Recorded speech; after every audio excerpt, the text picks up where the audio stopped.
Hello बंधु बान्धवीসকল আমাৰ এটি নতুন ভিডিঅ'লৈ আপোনালোকক স্বাগতম জনালোঁ।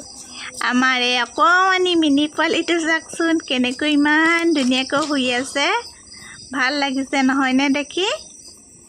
এটি চাওক ইমান ধুনীয়া মিনি পোৱালি এটি আমাৰ। মম কৰিছা নি? মম কৰিছা? এতিয়া আমাৰ মিনি পোৱালি অকণমানি মিনি পোৱালি এটি